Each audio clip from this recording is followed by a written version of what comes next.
Buenas noches a todos. Hoy vamos a dar inicio a lo que es el tema de hoy, es el ATLS o el Programa Avanzado de Apoyo Vital en Trauma para Médicos. Vamos a ver las nociones básicas, debido a que es un tema muy importante para el manejo del paciente politraumatizado, para que sea rápido y eficaz. Hemos traído un concepto de lo que es el programa. Es el enfoque en el estudio y el tratamiento del paciente traumatizado. En el curso del ATLS enseña que en la evaluación e intervención en traumatizados sea en orden de prioridades, que es el principal objetivo. El curso avanzado de apoyo vital en trauma o ATLS aporta a sus participantes un método seguro y confiable para el manejo inmediato del paciente traumatizado y los conocimientos básicos necesarios para evaluar el estado del paciente con precisión y rapidez, reanimar y estabilizar a los pacientes resolviendo los problemas por orden de prioridad, determinar si las necesidades de un paciente exceden los recursos del hospital o las capacidades del médico, hacer los arreglos necesarios para el traslado inter o intrahospitalario del paciente y, por último, asegurar que se preste cuidado óptimo y que éste no se deteriore en ningún momento durante los procesos de evaluación, reanimación o traslado. Tenemos aquí las primeras causas de distribución de la mortalidad global por trauma de acuerdo a su causa. En la categoría otros, este del 21% incluye sofocación, asfixia, mordedura de animales, mordeduras venenosas, hipotermia e hipertermia, así como desastres naturales. Entonces, como podemos ver en el siguiente gráfico, el primer lugar lo tienen los accidentes de tránsito. Y esto es a nivel global, ¿no? A nivel mundial. Otras causas tenemos el suicidio, homicidios, caídas 8%, incendios 6%, ahogamientos 7% y los envenenamientos el 6%. La palabra, la mnemotecnia clave para establecer este estudio pues es el ABCDE, es el que siempre ha sido, ¿cierto? El A, la vía aérea con control de columna cervical, la B con respiración y ventilación, la C con circulación con control de hemorragia y la D, déficit neurológico y exposición y entorno. Entonces, bajo esas premisas, pues tenemos que ir actuando poco a poco y en orden de prioridades. Las metas sería evaluar el estado del paciente con precisión y rapidez, resucitar y estabilizar al paciente resolviendo los problemas en orden prioritario, determinar si los recursos del hospital son suficientes y facilitar el traslado interhospitalario e intrahospitalaria, como ya dijimos, asegurarse que reciba una atención óptima. Los objetivos generales debemos demostrar los conceptos y principios de la revisión primaria y secundaria, establecer las prioridades del manejo, iniciar el manejo primario y secundario. Esto debe realizarse rápidamente en la primera hora y en forma seriada, demostrar los conocimientos y destrezas en un escenario clínico quirúrgico simulado. En cuanto a la distribución trimodal del trauma o de la muerte, esta fue descrita por primera vez en 1982. Se refiere a que la muerte como consecuencia de una lesión ocurre en uno de los tres periodos o picos, de acuerdo a la figura. Como podemos ver, la distribución temporal de las muertes por trauma en comparación con la distribución trimodal histórica. La línea roja representa la distribución trimodal histórica y, y las barras representan los datos de estudio en el año 2010. El primer pico tenemos que ocurre a escasos segundos o minutos de la lesión y generalmente se debe a apnea causada por lesiones severas del encéfalo y de la médula espinal alta, o también puede deberse por una ruptura cardíaca, aórtica o de los grandes vasos. Muy pocos de estos pacientes pueden sobrevivir debido a la severidad de las lesiones. Únicamente la prevención puede reducir de forma significativa este pico de muertes por trauma. Entonces, este primer pico o este primer lapso, pues por lo general ocurre en el lugar de los hechos, ocurre la muerte. Es casi imposible actuar a ese nivel. El segundo pico ocurre cuando dentro de los primeros minutos a varias horas después de sufrir la lesión. Durante este periodo las muertes se deben principalmente a hematomas subdurales o epidurales, o un hemotórax masivo o un neumotórax, o una ruptura esplénica, a laceraciones hepáticas, a fracturas pélvicas o a la presencia de lesiones múltiples asociadas a pérdidas significativas de sangre.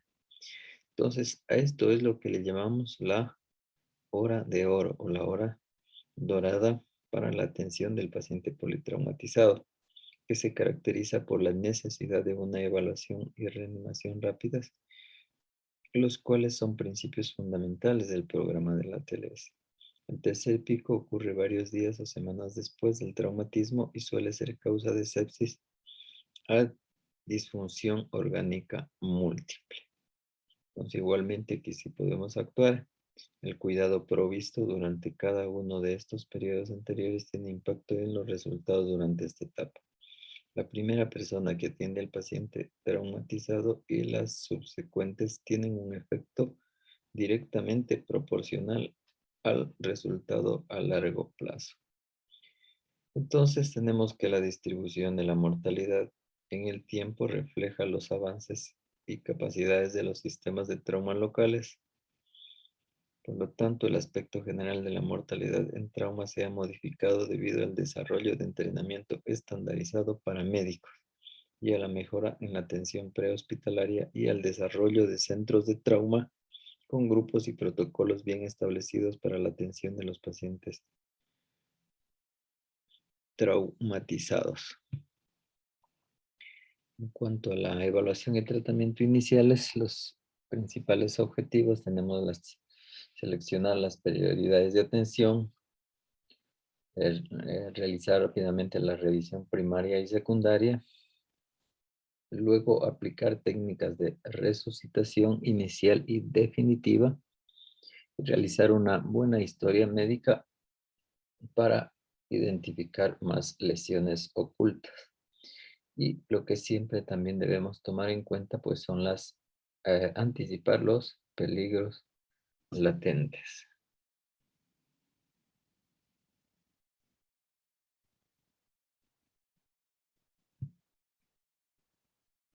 Entonces, en la evaluación inicial tenemos la preparación, el triaje, la revisión primaria con su respectivo ABCDE, la resucitación, auxiliares para la revisión primaria y resucitación, la revisión secundaria, auxiliares para la revisión secundaria, la reevaluación, monitoreo continuos y los cuidados definitivos.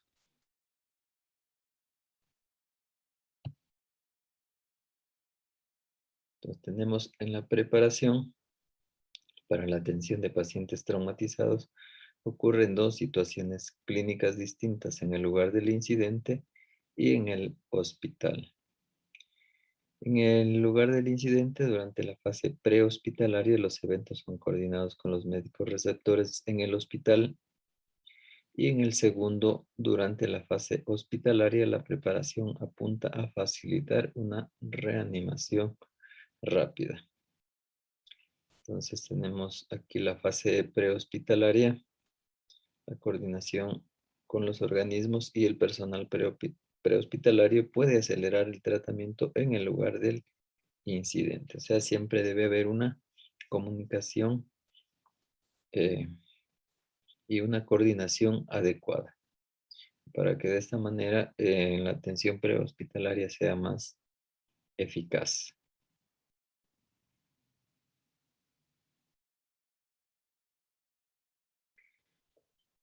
Entonces también es necesario la notificación, preparar el equipo de trauma, realizar el traslado más adecuado y realizarlo, ese traslado también a un sitio cercano y apropiado. O sea, de acuerdo a la capacidad resolutiva de esta casa de salud. Entonces tenemos la fase intrahospitalaria. La planificación previa al arribo de los pacientes traumatizados es esencial. El traspaso por parte del personal prehospitalario al personal hospitalario debería ser un proceso fluido dirigido por el líder del equipo de trauma, asegurando que toda la información importante esté disponible para todo el equipo. Los aspectos críticos de la preparación hospitalaria incluyen la disponibilidad de un área de reanimación para pacientes traumatizados, el equipo de vía aérea adecuado y operativo.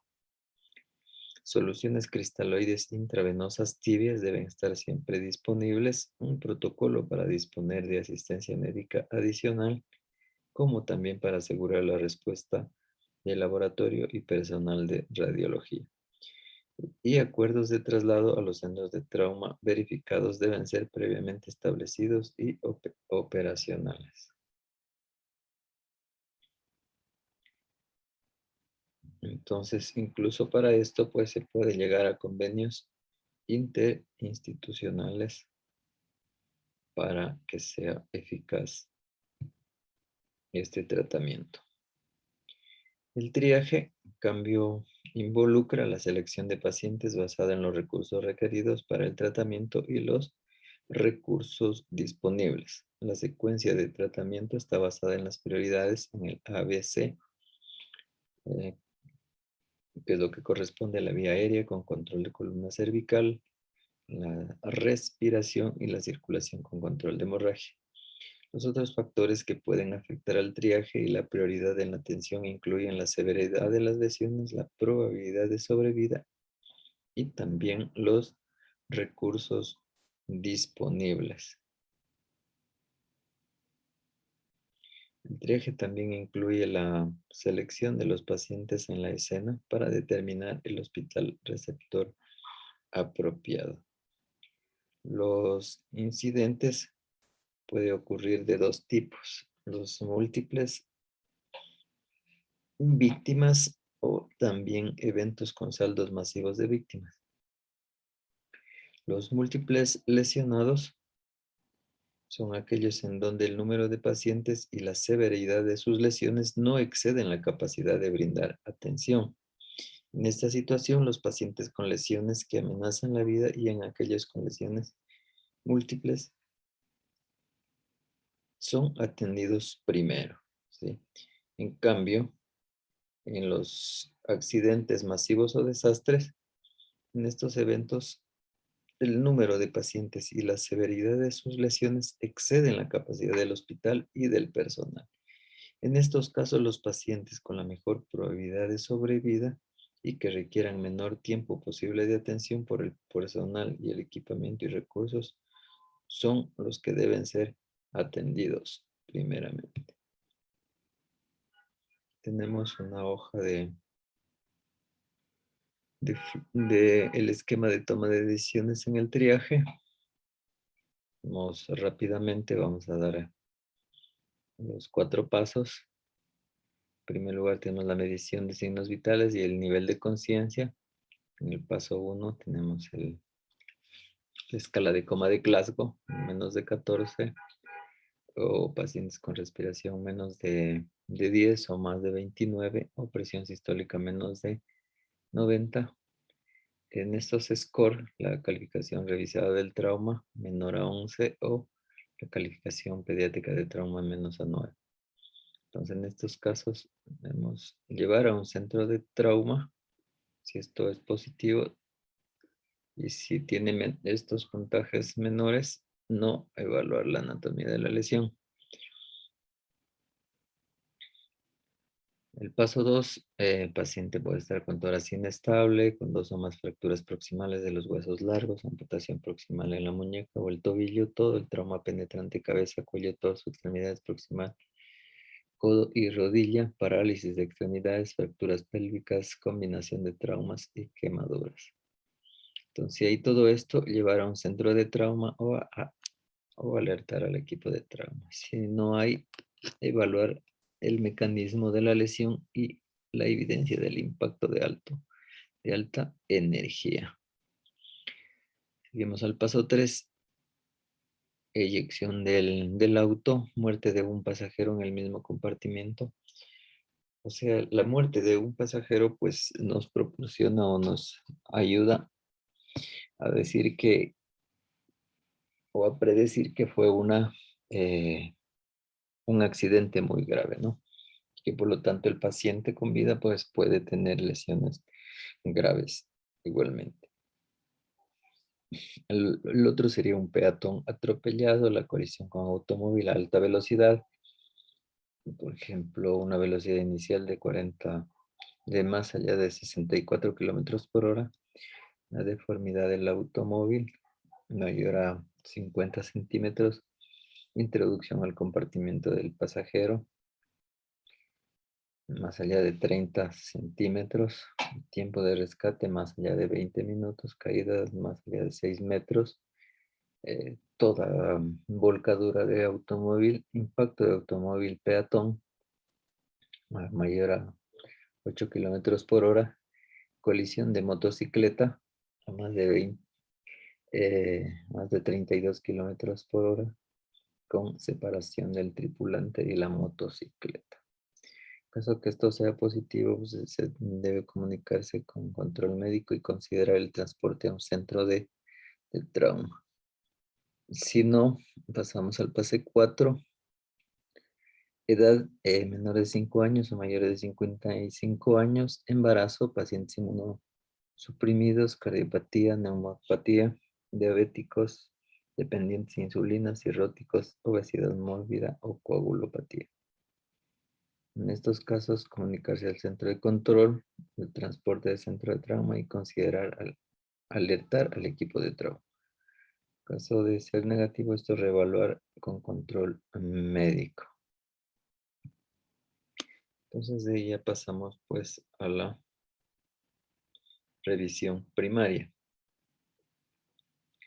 Entonces, todos los pacientes son evaluados y sus prioridades de atención se establecen basadas en su lesión, los signos vitales y el mecanismo del trauma. Las prioridades del tratamiento siguen un orden lógico y secuencial basados en la evaluación general del paciente.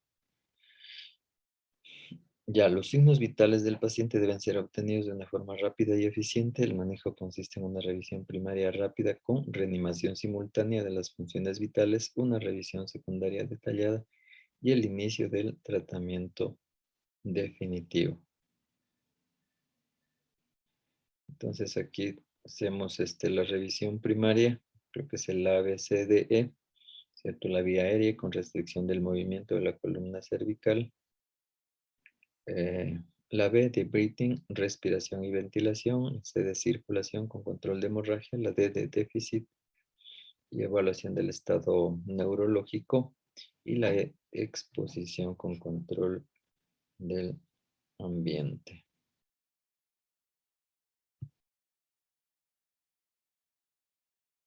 En cuanto a la vía aérea,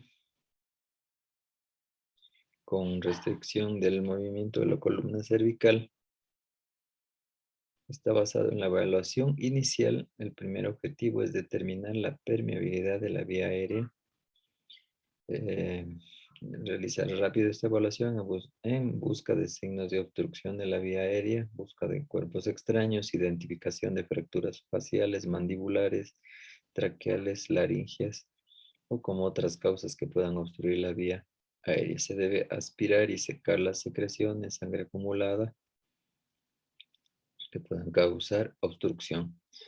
Se debe comenzar las maniobras que puedan causar las maniobras para el manejo de la vía aérea concomitantemente con la restricción del movimiento de la columna cervical. Se debe establecer una vía aérea definitiva si existe alguna duda de que el paciente no puede mantener la integridad de su vía aérea. Se recomienda realizar una maniobra de tracción mandibular y elevación del mentón. Por lo general es suficiente con la intervención inicial. El hallazgo de una respuesta motora no intencional sugiere enfáticamente la necesidad de una vía aérea definitiva. Mientras se evalúa y se maneja la vía aérea, se debe evitar el movimiento excesivo de la columna cervical. Basado en el mecanismo del trauma, sospechar que existe una lesión de la médula espinal. Entonces, mientras no se demuestre lo contrario, pues se debe de tratar como que si hubiera una posible fractura de columna cervical.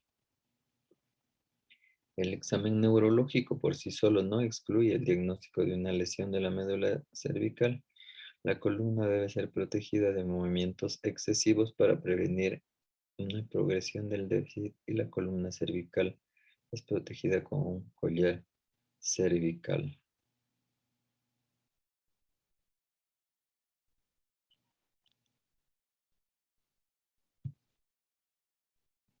En cuanto a los peligros latentes, puede haber fallas en el equipo. Siempre hay que comprobar que todos los equipos estén funcionando adecuadamente, que tengan pilas, etc.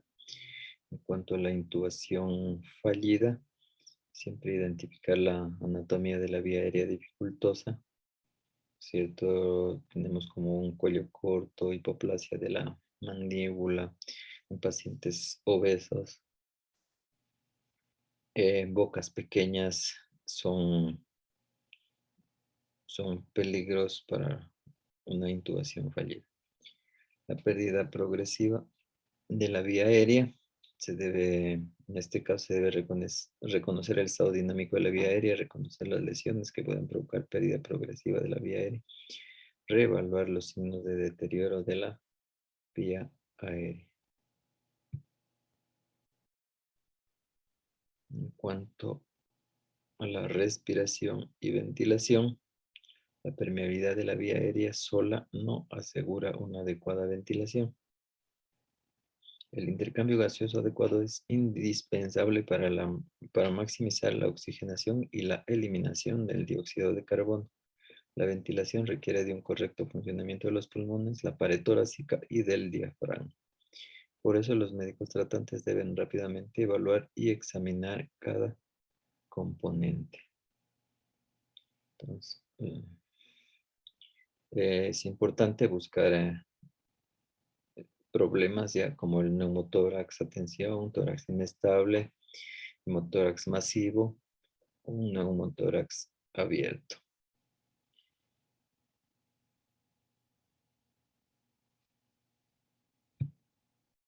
El control con la circulación con control de hemorragia, el compromiso circulatorio de un paciente traumatizado puede ocurrir por una variedad de lesiones. El volumen sanguíneo, gasto cardíaco y la tasa de sangrado son factores circulatorios importantes que deben ser considerados. En cuanto al volumen sanguíneo y gasto cardíaco, la hemorragia es la causa predominante de muertes prevenibles en trauma.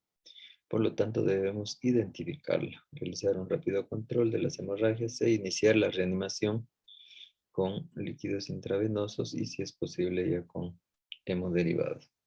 Son pasos críticos en la evaluación y el manejo de estos pacientes. Una vez que se excluye un neumotórax a tensión como causa de shock, considere que la hipotensión que ocurre posterior a la lesión se puede deber a una pérdida sanguínea hasta que se demuestre lo contrario. Entonces, los elementos de observación clínica que nos brinda importante información en segundos son el nivel de conciencia, la perfusión cutánea y el pulso. Tenemos el nivel de conciencia. Cuando el volumen circulante se reduce, la perfusión cerebral se ve profundamente comprometida Y esto nos conlleva a una alteración del nivel de conciencia. La perfusión de la piel también es un signo que puede ser de utilidad en la evaluación del paciente traumatizado cuando está hipotenso. El pulso igual, un pulso rápido y filiforme es típicamente un signo de hipovolemia. En cuanto a la hemorragia, identifica el origen de la hemorragia como tanto externa como interna. La hemorragia externa se identifica y se controla en la revisión primaria. Las mayores áreas de hemorragia interna son el tórax, abdomen, retroperitoneum, pelvis y huesos largos, por lo que hay que tomar en cuenta esto. El origen del sangrado suele ser identificado por el examen físico y por las imágenes, por los exámenes de imagen. Puede ser una radiografía de tórax, una de abdomen, evaluación ecográfica focalizada en el trauma, como es el FAST, un lavado peritoneal diagnóstico. El manejo inmediato debe incluir la descomprensión torácica. Ya, en cuanto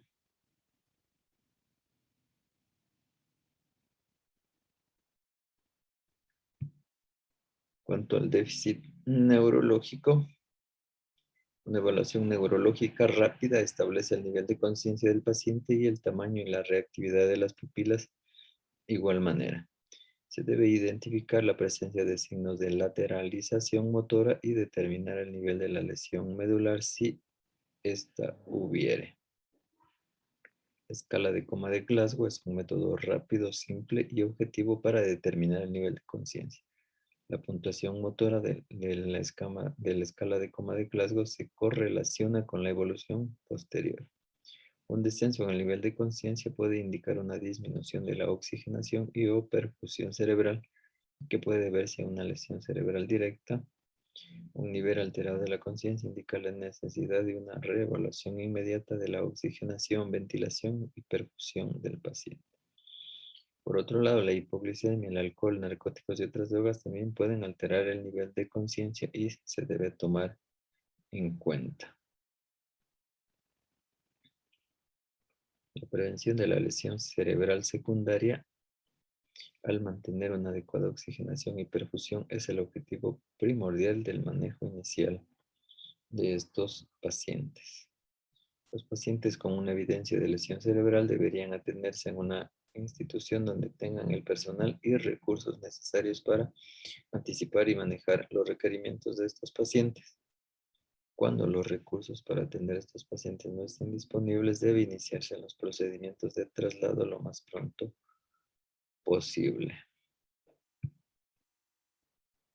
Cuanto a la exposición, control del ambiente, durante la revisión primaria se debe desnudar completamente al paciente, por lo general cortando su vestimenta para facilitar el examen y evaluación minuciosos.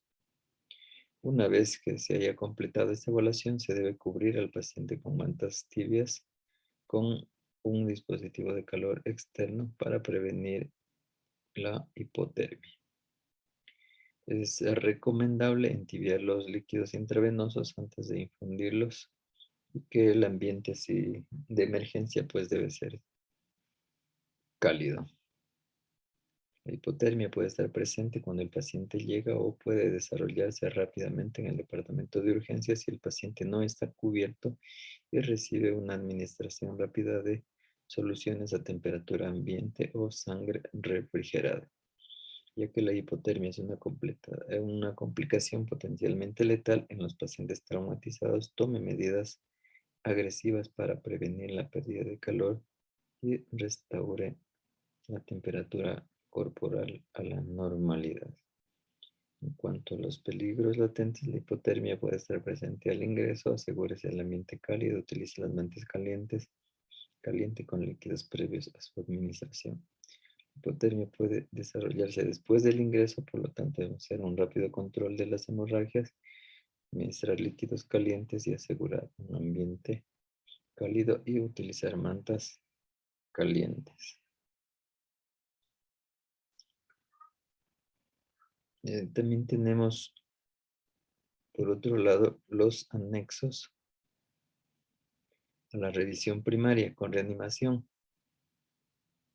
Entonces ahí tenemos el electrocardiograma, la oximetría del pulso, la capnografía, la frecuencia respiratoria y los gases en sangre arterial. Adicionalmente, se puede colocar una sonda vesical para monitorizar el gasto urinario, evaluar hematuria, una sonda gástrica para descomprimir el estómago o descartar un sangrado gástrico. Otros exámenes de utilidad pues, son las radiografías, el FAST básico y FAST extendido y el lavado peritoneal diagnóstico. Es recomendable que los parámetros fisiológicos como la presión arterial, frecuencia cardíaca, presión del pulso, frecuencia respiratoria, valores de temperatura corporal y gasto urinario son determinantes en la evaluación y reflejan una adecuada reanimación. Los valores de estos parámetros deben ser obtenidos cuanto antes, ya sea durante y luego de completar la revisión primaria, y deben ser reevaluados periódicamente.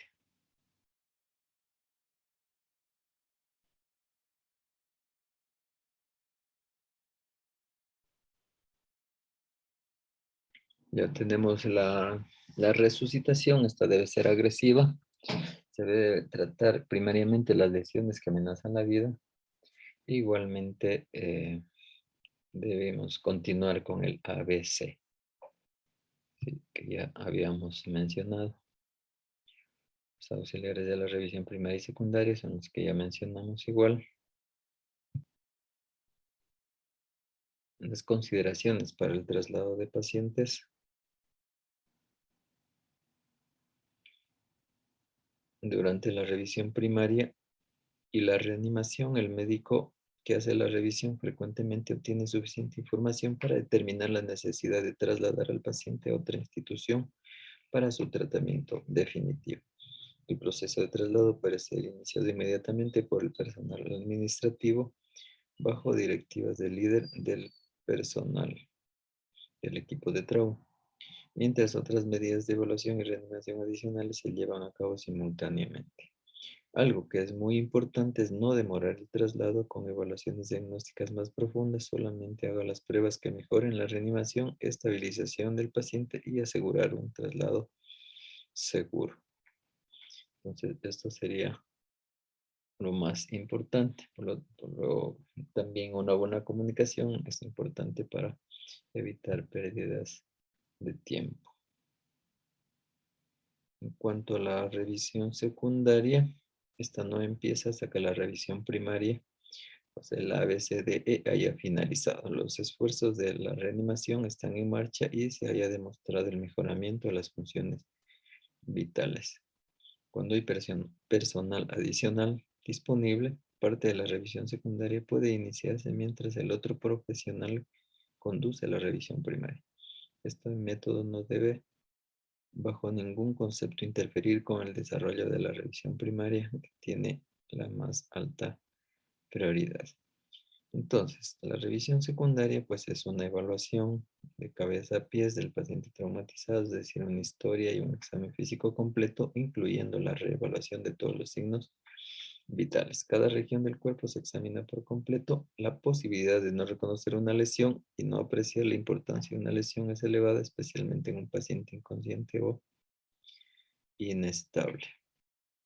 Entonces, tenemos la historia en cuanto se refiere al mecanismo de la lesión. Debemos saber sobre esta palabra también, mnemotecnia, que es el amplía. Esta mnemotecnia nos sirve para determinar alergias, medicamentos tomados que consume actualmente, patología pasada, embarazo, libaciones y los últimos alimentos que he ingerido y ambientes relacionados con la lesión u otros eventos. Entonces, el estado del paciente está ampliamente influenciado por el mecanismo de la lesión. Tenemos el mecanismo del trauma y los tipos de lesiones a sospechar. Entonces, en impactos frontales puede haber una fractura de columna cervical, un tórax inestable, contusión miocárdica, neumotórax, ruptura de la aorta, hígado, vaso, fractura de cadera o rodillas. En impactos laterales, un esguince cervical contralateral, una fractura de la columna cervical, trauma, un tórax inestable, neumotórax, ruptura de la aorta, diafragma, rupturas de hígado, vaso, fractura de pelvis o acetábulo. Colisión con impacto posterior, las lesiones más frecuentes son lesiones de columna cervical y lesiones de tejidos blandos en el cuello. Cuando ha habido una eyección fuera del vehículo, la eyección, pues el paciente tiene un riesgo mayor de sufrir politraumas. La mortalidad se eleva significativamente. El impacto vehicular con peatón también es grave y puede dar principalmente un trauma craneoencefálico, ruptura traumática de la aorta, lesión de vísceras abdominales, fracturas de extremidades inferiores. Las categorías del trauma puede ser un trauma cerrado, como es un trauma contuso, un trauma penetrante, puede ser un trauma por cuando penetra, ¿no es cierto?, las principales fascias, por ejemplo, en el abdomen, penetra el peritoneo, en el tórax, la pleura parietal, en el cráneo, la dura madre. Lesiones por quemaduras y por congelamiento y un ambiente peligroso siempre debemos tomar en cuenta para evitar más accidentes. Por ejemplo, antecedentes de exposición a químicos, toxinas, radiación. Es importante eh, tener presente esto para evitar más daño, ¿no? Como disfunciones orgánicas pulmonares, cardíacas internas de los pacientes.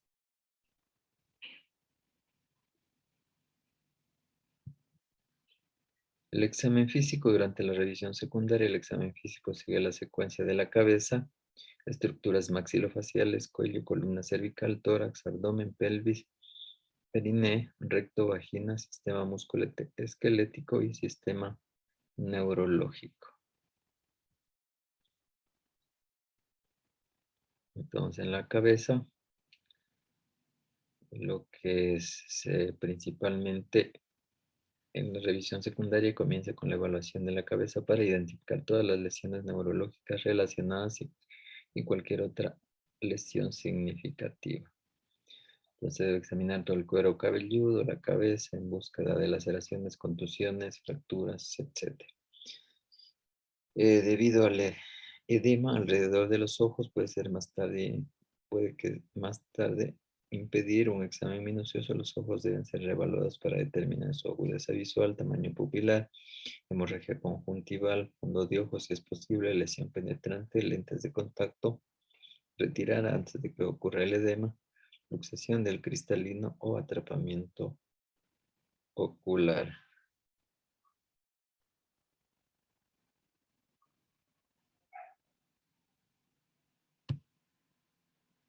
Trauma maxilofacial. El examen en cara debe incluir la palpación de todas las estructuras óseas, evaluación de la oclusión, el examen intraoral y la evaluación de los tejidos blandos.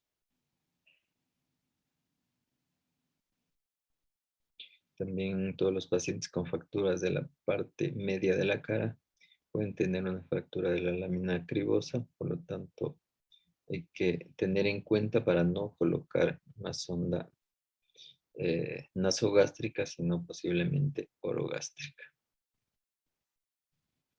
Cuanto a los peligros latentes, el edema facial en pacientes con lesión masiva en cara pueden impedir un examen ocular completo, por lo tanto se debe realizar un examen ocular antes de que ocurra el edema. Para minimizar el desarrollo del edema, se puede realizar una elevación de la cabecera de la cama, es decir, una posición en tren de Lembourg invertida. Algunas fracturas maxilofaciales, como las fracturas nasales no desplazadas del cigomático o del borde orbital, pueden ser difíciles de identificar. Por lo tanto, hay que mantener un alto índice de sospecha y se debe realizar estos estudios de rayos X. Columna cervical y cuello. Todo trauma maxilofacial o de cabeza debe pensarse en una lesión inestable de la columna cervical, por lo tanto debemos inmovilizar el cuello, debemos buscar puntos dolorosos, enfisema subcutáneo, desviación de la tráquea o fracturas laringeas.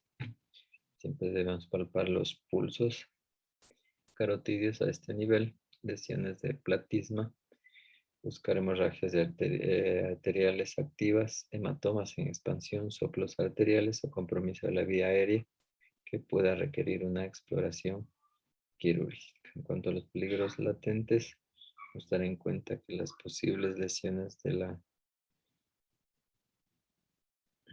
la íntima, coma, úlceras en decúbito.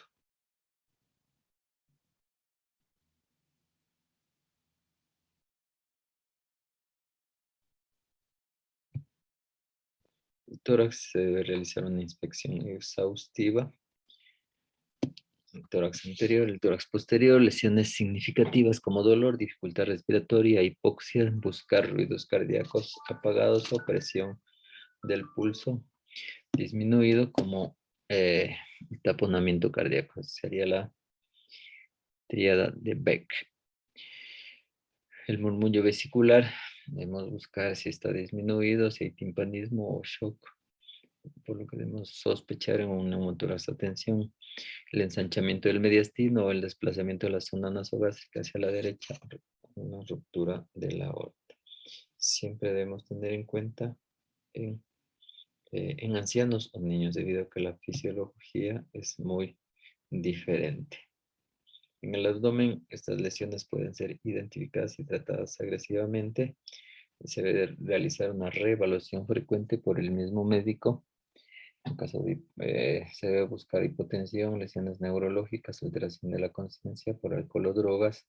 El examen físico abdominal dudoso son candidatos a lavado peritoneal diagnóstico, a un FAST, una tomografía contrastada o colocar una sonda intragástrica.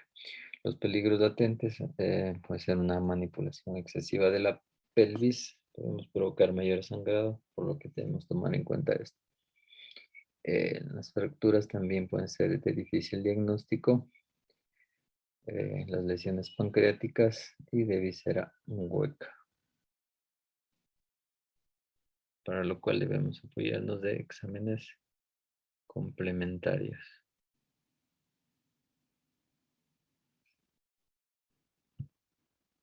El perineo, vagina y el recto se deben buscar hematomas, contusiones, laceraciones, sangrado uretral o por estos orificios naturales. El tacto rectal siempre está recomendado en todo paciente, siempre con el consentimiento del mismo. Se debe descartar en mujeres en edad fértil un posible embarazo. Los peligros latentes son las lesiones ureterales que se asocian por lo general a la fractura de pelvis o lesiones en silla de montar, que son de diagnóstico difícil. Y también se debe buscar un embarazo temprano. En cuanto a las lesiones musculoesqueléticas, se debe buscar contusiones, deformidades, dolor, cavitación, movimientos anormales, presencia de quimosis en las crestas ilíacas, pubis, labios, escroto. Siempre sospechar en fracturas pélvicas en pacientes inconscientes. Se debe explorar la movilidad de la pelvis presionando las espinas ilíacas anterosuperiores y la sínfisis del pubis con las palmas en sentido anteroposterior.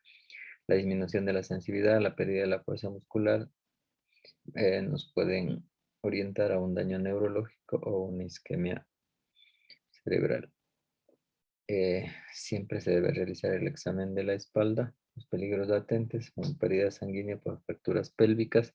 Recuerden que pueden albergar de 2 hasta 3 litros de sangre y además son difíciles de controlar. La evaluación neurológica, aquí debemos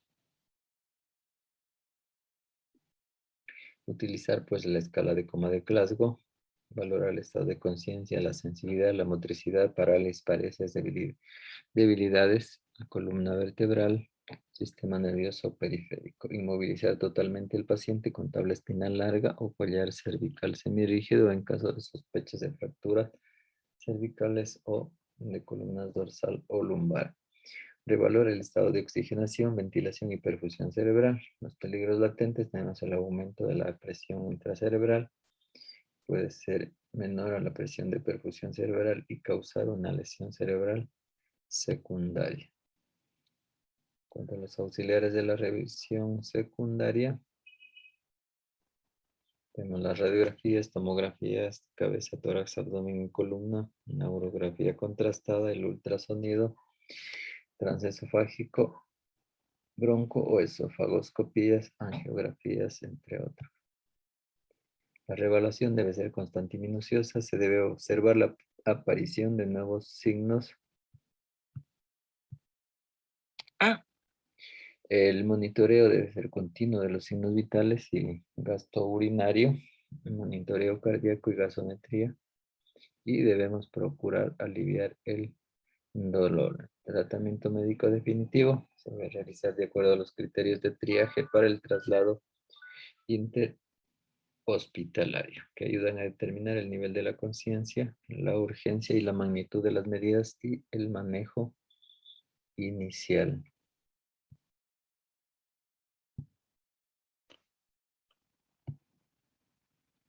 Ya, en cuanto a los desastres, siempre que sobrepasen los recursos locales y regionales, o sea, la cantidad de lesionados y la posibilidad de recuperarlos, se debe realizar planes de manejo para este tipo de situaciones que conlleven a disminuir el número de personas lesionadas. En estos casos, pues se debe tratar, como ya dijimos anteriormente, a los pacientes que tengan mayor posibilidades de vivir y en el menor tiempo posible poderlos recuperar. Cuanto a registros y aspectos legales, siempre se debe anotar todos los acontecimientos, el tiempo en que ocurrieron. Todo se debe registrar en la historia clínica. Recuerden que la historia clínica es un documento médico legal. El consentimiento para algún tratamiento, algún examen, alguna evaluación, siempre se debe realizar antes de iniciar ese tratamiento. Las pruebas forenses se debe preservar las pruebas que lo fundamentan, ¿sí? Y no tratar de ocultar. Estación de destreza. Bueno, esto es lo que se puede realizar ya en la práctica de lo que es el ATLS. Aquí tenemos todos los recursos y equipos esenciales. De igual manera, una continuación de este. En calidad de médico que envía un paciente, deberá comunicarse con el médico que recibe al paciente en forma lógica y secuencial.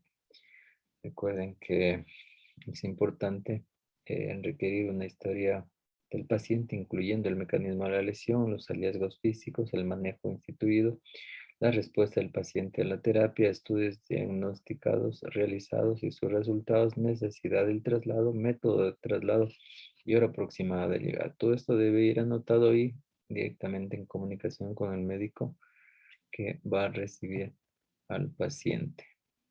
El procedimiento de destrezas. Esto es ya para la parte práctica, la revisión primaria de resucitación, la vía aérea con protección de columna cervical, evaluación, el tratamiento se debe establecer una vía aérea permeable, la respiración y ventilación y oxigenación adecuadas, evaluación y tratamiento. Igual la circulación con control de hemorragia se debe realizar una evaluación y el tratamiento, el déficit neurológico, la exploración neurológica en breve, exposición del ambiente. En la F tenemos agregados a la revisión primaria y la resucitación y la examinar el ABCD del paciente y considerar la necesidad de traslado, revisión secundaria y el tratamiento. Como repaso, debemos saber la historia, ¿no es cierto? A través del AMPLIA, dijimos alergias, medicamentos, medicaciones previas, libaciones El examen físico, siempre de la cabeza, columna cervical, tórax, abdomen, perineo recto, vagina, músculo esquelético, examen neurológico y agregados a la evaluación secundaria, como son los exámenes complementarios. La evaluación del paciente. En la reevaluación del paciente debemos reevaluar lo anotado, reportado y documentado, cualquier cambio y su condición, respuestas a los esfuerzos de resucitación. Todo eso debe ir anotado. El traslado para cuidados definitivos, mencionar las directrices para el traslado, enlistar los procedimientos, necesidades, sin olvidar la comunicación de médico a médico. ¿Sí? Aquí tenemos una tabla donde nos da un resumen de lo que debemos evaluar en la revisión secundaria por cada uno en orden, ¿cierto? El nivel de conciencia, pupilas, cabeza, maxilofacial, cuello, tórax, el abdomen, la pelvis, médula espinal, la columna cervical, las extremidades. Entonces, todo esto es a manera de resumen. Entonces, con esto hemos terminado lo que es el ATLS y la revisión primaria y secundaria. ¿Alguna pregunta? Si no, hasta ahí quedaría.